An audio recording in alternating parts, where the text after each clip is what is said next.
Hello, and welcome to the next episode of our Live Your Spa Life show. Spa life is a lifestyle that accepts that accomplishment and harmony coexist. The spa and spa life, the SPA, is seek power always. That power within you to do the things that you are here to do in the world. Nothing perfect in this conversation than to be talking to my guest, Rosie Aiello. She, after 25 years of marriage, engineered an international escape from the Middle East to save her daughter and herself from domestic violence. This is a huge trek, a mind-blowing shift. Rosie, thank you for being part of the show and jumping into this conversation. Oh man, I'm so glad to be here with you. It's so much fun. We haven't even started and I just know it's going to be fun because I know you. Oh, well, you're so inspiring to me. A lot of women, who are watching or listening here to our program, want to reinvent themselves. And there's a many different, circumstances that can come up to do that. And they don't know how to take that step. I mean, you took, risk your life to get out of a situation. And PTSD, that's a real thing. I've been talking a lot about that just with my police background and the things that we see in life. Sometimes we don't see the impact that has for us. How is it that you finally had the courage to make this bold move? It was really multifaceted. It was, I had kind of knew from a while ago I knew from a while ago that I wasn't very happy, but I didn't leave right away. Can you hear that? Can we edit that out? Yeah, we can just stop for a second. Let's stop. Let me close the window. Okay, you got it. It's like, I just figured you could edit that. It's like you never know when it's going to happen. So I've had trash trucks. I've had all kinds of things, Yeah. It's just like, I didn't want to talk through it because I knew that was going to be a disaster, even though. Absolutely. I know how that goes. So yeah, absolutely. Okay. So you can just pick off wherever you like. Okay.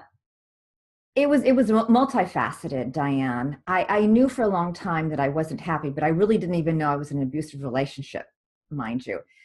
And then my daughter, who was a junior at the American University of Beirut, where we were living in Beirut, Lebanon, she came to me one day and said, "You got to take me away from my father." Because you see, in the Middle East, it's, I would have left earlier, but there's no custody battle in the Middle East. The custody automatically goes to the father. Wow. So there is no way in heaven I would have ever left without my daughter. So right. I basically had to wait until she was ready. And if she was never ready, I probably would have never left. I mean, I don't know what I would have done. Right. But we were both at our desperate end. And I knew that, and it was important to me that I live this life, that I'm not going to be a martyr anymore. I don't need to be a martyr. Right. And this is my one precious life, and my daughter and I deserve to have a happy, joyful life. And right. Gosh, I'm going to live it. I love this, when you're looking at, the other side and looking back, I know you've mentioned to me before that you were actually in your marriage for 18 years before you even had the realization that abuse was existing.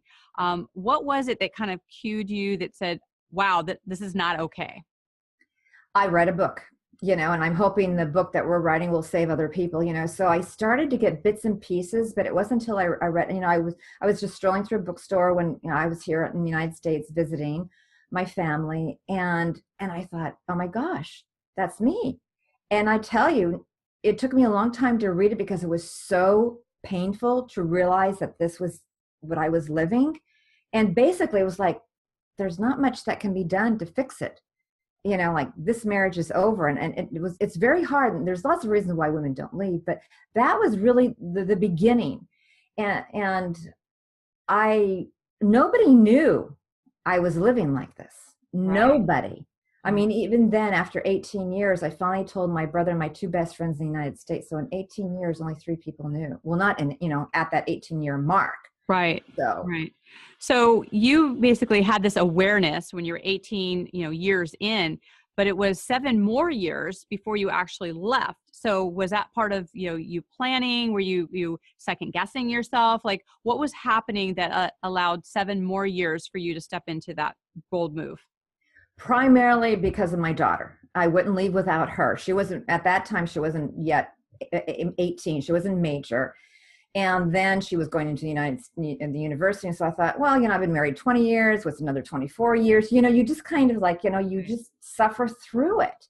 Wow. You do, my daughter took priority, and I was just like, whatever. And no, I wasn't planning it. And all the time, Diane, the entire time, I kept trying to mend the relationship, make the relationship better, do this, do that. I just kept trying, no matter what the book said. It's just like, I got to make this marriage work. I was a high functioning, just like you, high functioning in my career before. I can do this, right? I can make this marriage work. Right. It's a big realization when you're married to an abuser or a narcissist that it doesn't work that way. Right. And logic's not going to get there, because if they're thinking from a totally different paradigm, in a way that the communication doesn't land for them. I know exactly what you're talking about. I've had some similar experiences, not to the extent that you've had, but I've been in relationships with people who've been narcissistic, and, having logical conversations can be frustrating. It's almost like you're having a conversation with yourself. So I love the fact that, now what you are doing is helping women reclaim their voice and on their journey so that they can be more confident and have the courage. Tell us a little bit more how you move through this experience and step so powerfully into helping other women, and how you go about doing that. It's been a journey, as I've been healing myself and going through the PTSD. And then as I was talking, just casually, partially it was just casually about, what I went through, and how, and everyone says, oh, well, this has to be a book. You've got to help women. It's like, and it didn't, it's like, yeah, later, kind of thing. And partially, I don't think I was healed enough. And then as I started to step into it more and more, and then as I started to write the memoir, it became more evident that this is where I needed to help women, because I have spoken to women all over the world. It's like the men that they've been married to have come out of the same mold, and they didn't know what to do. They felt lost. And I'm very forward thinking. It's just like forward thinking, forward moving. It's like, I'm just going forward, and reminding them that they deserve to be treated with kindness. And this is your life. Right. This is your one life. So I take them through reminding them what their values are, helping them set boundaries, learning how to ask. I mean, things that, that you couldn't do in your marriage, and you forget about it. You don't realize how small you've become. Right. And you become a different person. Like, I was just a shell. You saw this, but there was nothing inside. It was just totally destroyed. Well, I guess not totally. There was a sliver that I kept holding on to. Right. Well, and I think what's so powerful about your message and, really landing with some women is a lot of times they will see, women who look very strong on the outside and they have everything together. And this is why I talk about, the facade that people have and what happens behind the scenes. I mean, I got to see a lot of this in the police department where things looked really great on the front lawn, but going back behind the doors to see what was actually happening, things that people would not want to, unspeakable things they wouldn't want people to see and have those kind of experiences. And I believe that, most people have some aspect of their self they don't want to reveal to other people, whether it's in judgment or how they are. But I think this is a powerful message to be, you can be strong in all kinds of different areas and still need some support and help in an area that you just haven't figured out yet. And it doesn't, because you may not be feeling very good about yourself in the moment because of your circumstances or what's happening, but there is light at the other end of the tunnel, and that you can reclaim yourself and you can make these things happen. So I love that you're doing this. And, not only was it so brave for you to leave and do what you do, but to, step out in such a public way in doing this, and particularly with your book, 11 Hours to Freedom. This has been something where you've locked arms with your daughter, Sunny, and in what ways has this healed your relationship with her, and you doing this together? What kind of impact has that had in moving through this trauma?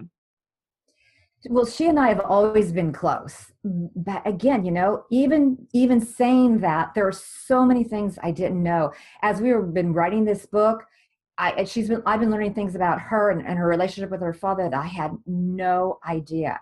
I mean, it was really scary. I mean, scary when I found out that she was suicidal at 9 years old. I mean, Wow. she was playing, mama's little lawyer. She was trying to defend me against her father, but I didn't realize that. And I mean, this is what kills me. It's the impact to the children. I at least, growing up with sort of a, basic solid foundation, but she never grew up with a solid foundation. So we're really passionate about this. And the book, we're showing you from like the point of view of a wife, a mother, and a child. So you see the dynamics.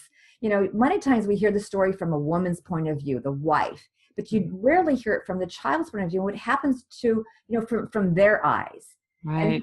And how many times do we hear, oh, stay for the children?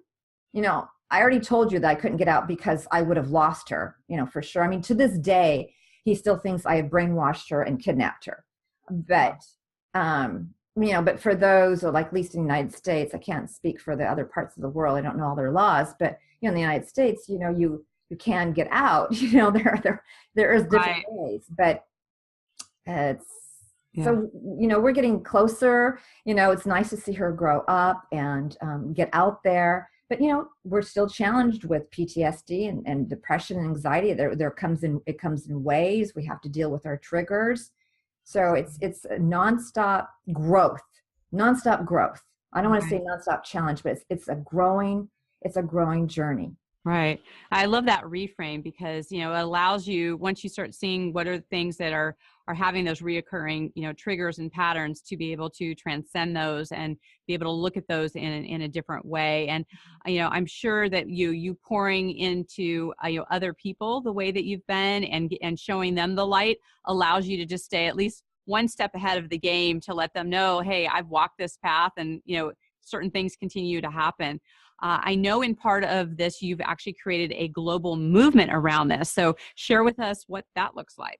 Yeah, thank you. The global movement is called the Love is Kind movement. It's a Facebook group. It is a closed group, so we can have some safety in that group. And first of all, I wanted to share with the listeners why I named it that. And it was inspired by Mother Teresa. And Mother Teresa had said to some form, if you invite me to an anti-war rally, I won't be there. But if you invite me to a pro-peace rally, I'll be there. So I wanted to talk about what is it that we want. I didn't want the main topic to be about abuse and getting out of abuse. I wanted, I told you, I'm looking forward, going forward. So we want love that's kind. So it's called the Love is Kind movement because love is kind, not terrorizing, not humiliating, not demeaning, not rude, not dehumanizing.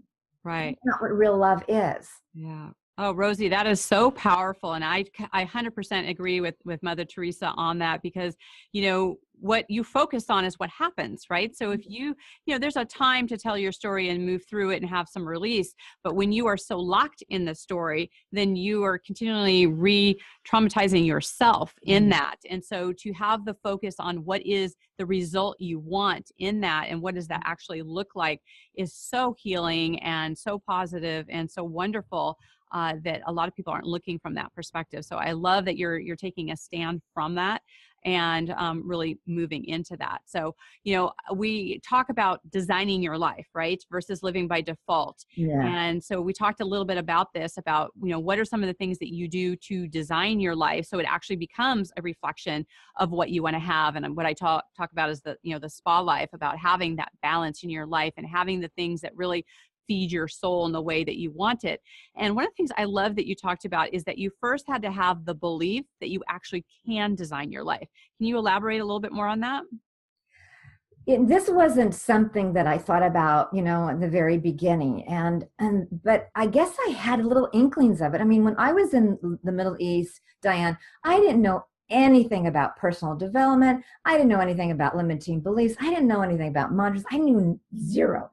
Excuse me. I knew zero, but I just kept saying, we deserve a happy and joyful life. And so I live by that every single day. And what I teach is that you can create a joyful, productive life that you deserve.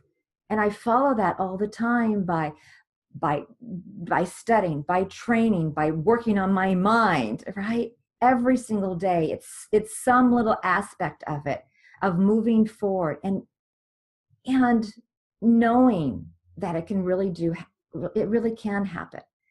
For me to be that voice for somebody who can't yet, but maybe just be that little whisper in her ear that, yeah, take the step, no matter how afraid you are, no matter how long you've been married. It was 25 years before I got out, right? I've talked to women who've been married 30, 40, 46 years before they got out.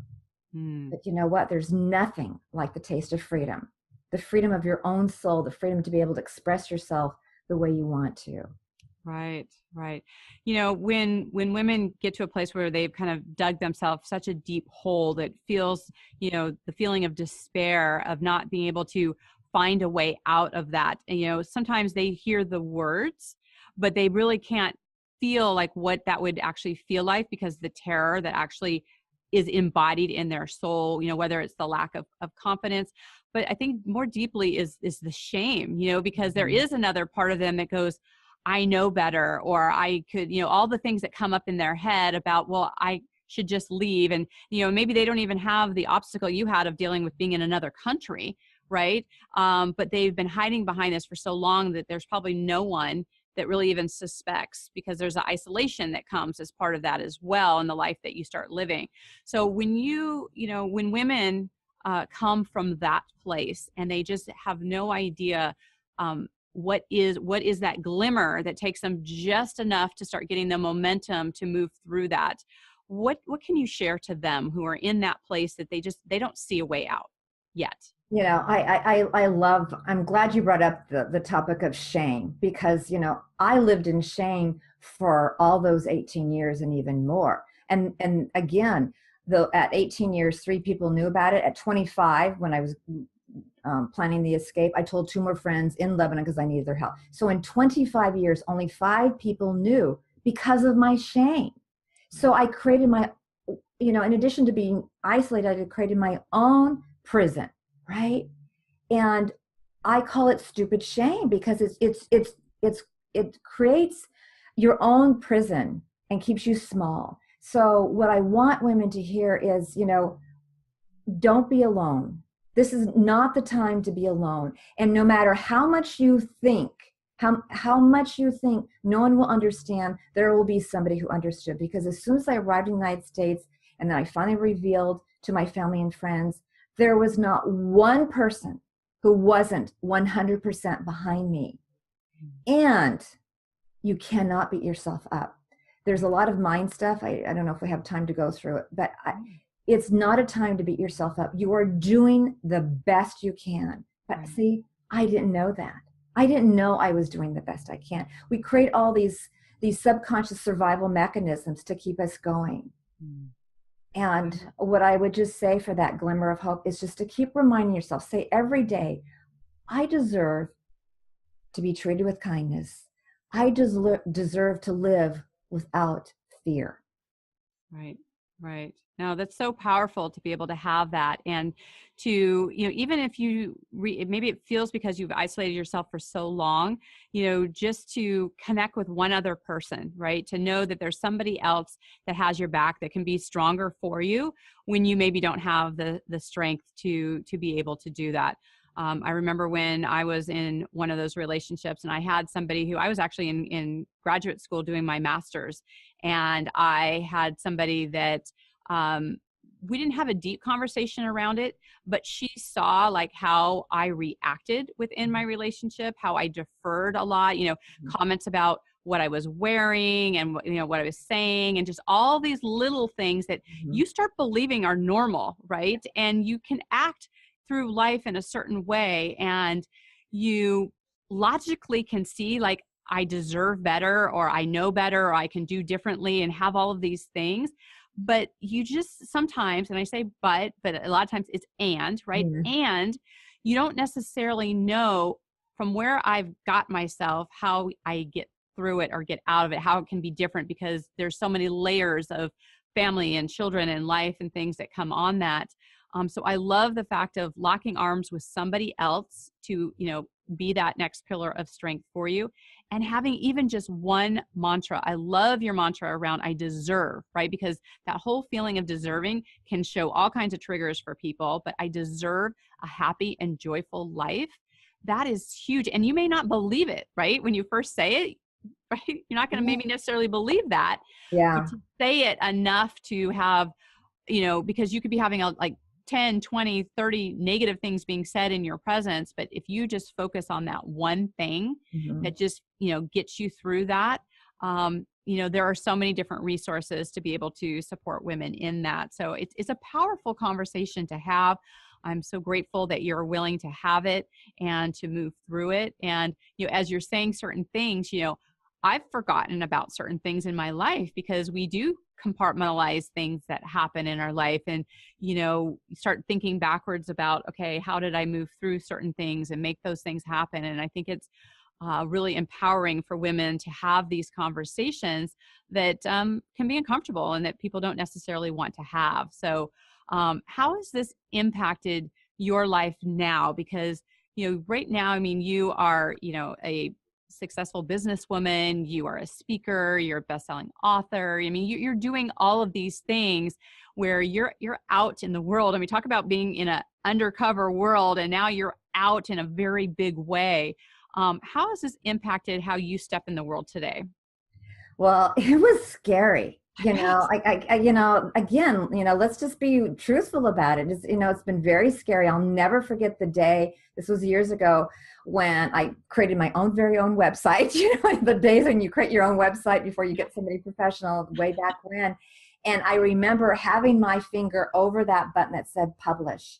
And my daughter said, Mom, you came this far. You can't let him stop you. You've got to get out there. I mean, she's my coach too. And then bam, I hit that thing. And it's just like, and then it's just grown ever since. And now when I get scared, I just think about all the other women who are not out, all the other women who are suffering, all the other women who don't have a plan, all the other women who are waiting for me to help them. And I do my work for them. And I just say, dear ego, you know what? You're having a bad day. You're scared, but this is not about you. It's about them. And I tell you, sometimes it's the only way I'll get through the day. I have to step myself out of it and just look forward and to the women I can help. Right. I really appreciate that because, I talk to a lot of women about the monkey mind, like the mind that just chatters all the time, telling us things about, we're not good enough or the fear, right? The brain is meant to keep us safe. And that's why it does trigger a bunch of things because it will feel unsafe. So I think it's such a great practice to separate yourself from the mind chatter and to talk to that mind in that way and go, I hear you, I get it. However, we're doing this, right? It's a powerful stance to separate the two because if we align too much with that part that takes us down, that's where we start second guessing ourselves. That's where we're not trusting our intuition. And I don't know about you, but I mean, different times where you've gone back and you had inklings within you, you had that inner knowingness, and it was that acting on it that just kind of kept that barrier going. I'm sure you think about them all the time now about, oh, this popped up and that popped up and all these things. But instead of keeping yourself back in that space, however long it takes, that you actually eventually did take that step. And I think that's a powerful conversation to have with women who might be in a situation that they feel trapped, and especially at different times in their life, because women are finding themselves. I love how yours is, not that I want this for you, but that it was 25 years, right? Because there are women who 20, 30, 40 years, sometimes may feel like it's too late for them. And I think that's also a part of the message is that it's never too late. Yeah, it's never too late, and sometimes they wait till their kids are out. I would just say everyone has to do their own journey. They have to make it when it's safe for them. If I could have gotten out earlier, I would have, for sure I would have. Yeah. But the circumstances just didn't avail themselves, and we just want women to understand that they don't need to suffer, that this is not what a good relationship is. And this is what I also teach is what are healthy characteristics of a relationship? What are unhealthy characteristics of a relationship? I mean, things that I didn't know. And like what you were saying earlier, we kind of, we kind of nullify their statements. We make excuses for them. I mean, excuses for their behavior, and that is a red flag. So if you're starting to make excuses or defend your partners or whoever you're involved with, if you're defending their behavior, you have to make an excuse for why they're acting a certain way. Either you're making an excuse to yourself or to others. That's a big red flag. Absolutely. I didn't know that. Yeah. So I'm trying to share the red flags in ways that I haven't read before, make them like real life, stories, real life examples, not just say, oh, they verbally abuse you. It's like to give examples of how is it that they say those words, or how is it that they behave. I think that's really important to have the specifics of that, because, people will hear the word abuse, or they'll hear certain things. And a lot of times they think, well, unless they're like, bloody and dying on the street, that, there aren't a lot of other things behind that happened before that, and ways that, women can discount what's happening to them, because I think at times can become numb to what's happening in the moment. And it's not coming from a logical place where you're going, oh, if this happens, then that shouldn't happen, and this happens here. It's not a through line. You're in the throes of an emotional moment, and then you're trying to, justify it or make it okay, or trying to get things back to normal, or what feels safe. And there's so many different things that can pop up. And so anytime you can really separate yourself from your own mind, and to be able to talk to your mind in a different way, I think it's really helpful to be able to know that there is a form of sanity within each of us that we can access and be able to have that happen. So I so appreciate your journey and what you've done here, Rosie. I know women are going to want to lean in and really glean from your experience and your resources. I mean, I know you have a free gift for our listeners. Would you like to share what that is? Yes, thank you. It's called 11 Keys to Confidently Ask for What You Want, because I got the ask kicked out of me, because I lost my voice of how to ask for anything. Even when I came back to the United States, I mean, just asking a friend for some help.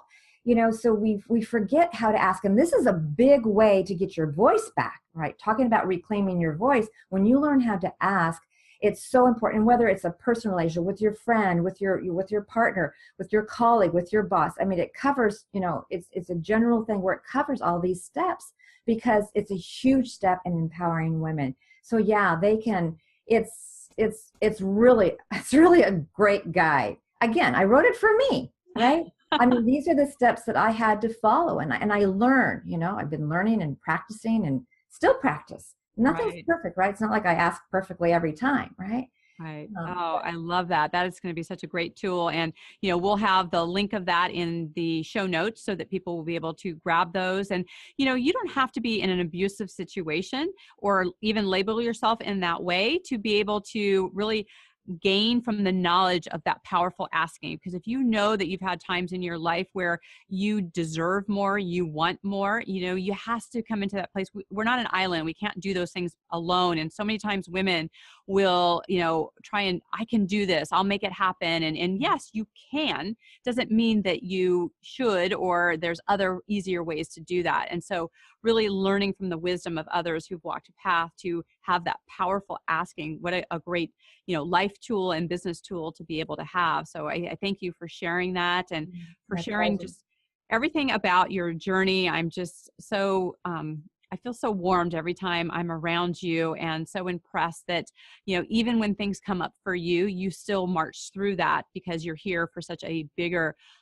movement to help women. And I want to applaud you on your path of that, and what you're doing to change not only your life and Sunny's, but for, countless numbers of women, millions of women in the world. So thank you so much for being here on the show, and also for making your mark in the world. Oh, thank you so much, Diane. It was just such a pleasure, and we could talk for hours on this. Yes. And You're such a wonderful hostess. Thank you. Thank you for letting Oh, me my share. pleasure. My pleasure. And actually, before we go, one of the things I do like to ask of my guests is because environment is such a big thing, and especially you leaving your home and starting anew. I am sure that you've created a sanctuary in where you're living now and what inspires you. And I always like to ask because we have different experiences in our bedroom versus our kitchen versus family spaces. What is your favorite room and why? Well, actually, my favorite room is now is this office, and I'm still not even finished with it. But it's really the first time I've had an office just to myself. And we just as a special thing, just to let you guys know, we've now created the National Love is Kind Day. So forever, July 27th is the National Love is Kind Day, and I just received the big frame poster of it, and that's going to be going on my wall. And just looking at how far we've come. It's Wow. just, and to have that vision of a worldwide march for love is kind and ending abuse. So that's it. It's just growing every day around me. Oh, I love that. Oh, wow. That is such a powerful step to have a day to acknowledge the things that just love, right? The simplicity around that. And I love that it's your office that you've claimed that space because, it's funny, you're my second guest actually today and talking where they talked about their office. And that's so powerful because that's where our manifestation happens. That's where we're making shift and change in the world. So I love that it gives you that kind of energy. So thanks Yeah, thanks it's for all sharing. mine. It's just all flipping here together and having it happen. So, oh, wow. Thank you Yeah. for sharing that. I love it. So perfect. Well, listeners, as always, we like to look at, your time is such, a valuable asset and how you're finding it. And really part of our conversation here is about having awareness, right? Awareness in your life, really noticing the things that are working and things you may be able to tweak. So I also have a free gift for you that's going to my Life Reset quiz, and you can go to liferesetquiz.com. That also will be in the show notes. That'll take just a couple minutes. It's important to have awarenesses in the different areas of your life of what's working. What do you need to have some support in? Who do you need to ask, right? These are the things we want to be able to look at. So a combination of the free resources that Rosie and I are sharing with you are Mm. ways that you can look at your life in a much bigger way. And again, as we are, supporting women in particular, and, I know we've got a lot of men that are supporting us as well, but women entrepreneurs really, locking arms to support each other in their movements and their life of really having greater impact. Part of that is sharing our story, sharing our message with other people. And you can do your part with that by subscribing and hitting the subscribe button and sharing this with other people who maybe need to hear this message today. It may be the words that they were waiting to hear that really shifts them and allows them to be brave to step into the next area of their life. And if any of you have any questions or comments, please put them in the comments. Please put them, whatever platform you might be watching this on, whether you're listening or you're watching it on a podcast or YouTube, please put in the comments, what was an aha for you? Something that you learned, something that you might have questions around. Make sure that you tag Rosie and I in there. We'd be happy to answer any of your questions and to support you and just land you in an area to really have the resources that you need to just live a bigger life in the way that you deserve to have, and that is really within a closer reach than you may actually be feeling now. So I just want to appreciate you and thank you so much for your time and being here with us. And as always, live your spa life. Bye for now.